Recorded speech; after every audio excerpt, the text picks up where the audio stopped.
everyone, this is Catherine Wood from Mr. Ward's Classroom Management class, and we have been studying the best ways to handle behavioral issues in the classroom and how to prevent these issues from happening in the first place. So, we've been working on an assignment all semester that is called A Student Might and a Teacher Should. It was a 4-step process starting with creating a dilemma, evaluating that dilemma, and coming up with an ineffective and an effective response without going to the practicing professionals yet. And then the next step was to go ask practicing teachers their advice on how they would handle this dilemma. And now we're at step 4, which is putting everything together into a video. And going into my dilemma now, I think we'll all agree that technology is transforming the classroom, for the most part, for the better, but with every good new idea comes the bad.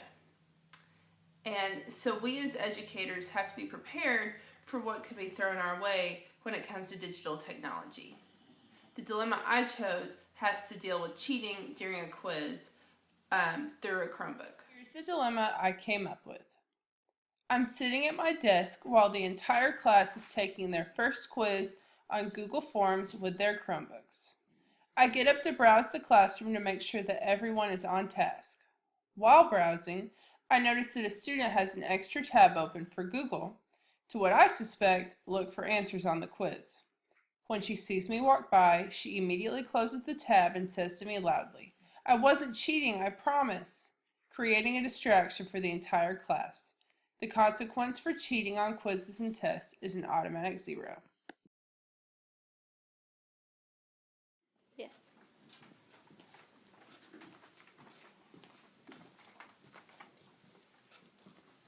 I wasn't cheating. I promise.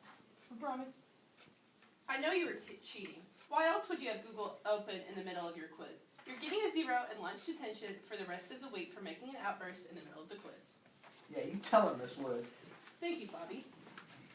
You're welcome. Ready.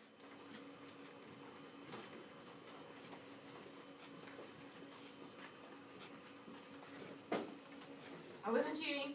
I promise. Okay.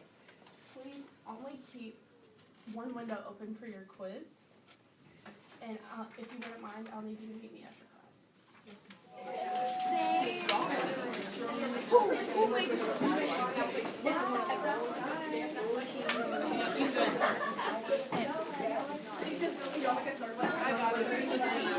It's actually going. Why are you doing this?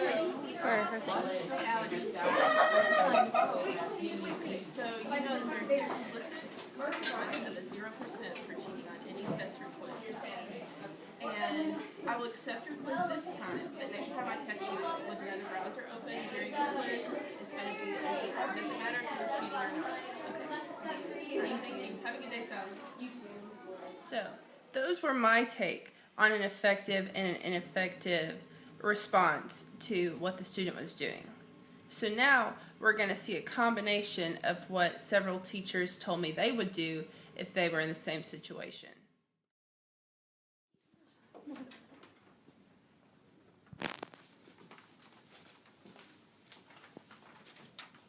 I wasn't cheating. I promise.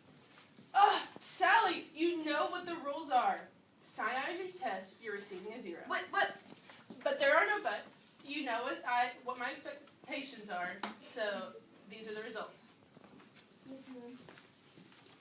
Now, in that clip, you can see the response from Sally along with the rest of the class. And the rest of the class looks a little taken aback, like they don't know what to think of my response. So I not only got a negative response from Sally, I got it from everyone.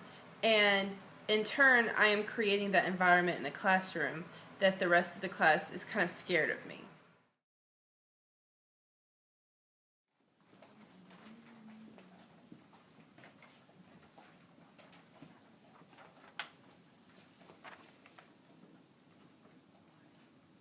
All right, you guys just let me know if you have any questions, okay? Got it. One of the practicing teachers that I consulted with told me that prevention is key. She said she never experiences anything like this in her class because she is constantly mobile and her students know that they never have a chance to cheat on a quiz with the Chromebook. So that's what we're practicing here in the video, is seeing how it works when the student doesn't feel comfortable enough to open up another tab. So through this process, I've learned a lot about classroom management, and I've learned how difficult it can be, especially when you're monitoring several computer screens at the same time in the middle of a quiz. And the reason I chose this dilemma is because on my very first day of internship, I saw a girl cheating on a quiz. Instead of running off and telling my mentor, I let her get through that day because I didn't want the students to think my sole purpose was to be a tattletale. But after that day, my mentor knew she had to constantly be mobile in the middle of a quiz because she couldn't trust her students to follow the procedures for a quiz. And I really thought that this was going to be a pretty easy dilemma that had a really straightforward response. But in the reality, it doesn't, and you have to take a lot of things into perspective, like how is your student going to respond to a public display?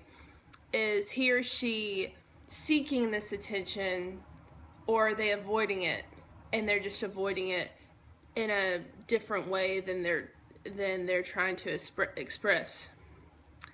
And a question I need to ask is, how do I enforce a consequence without ruining future participation? Because if I just throw a 0 at this kid, he or she may never want to participate again, because what's the point? I'm just going to get zeros.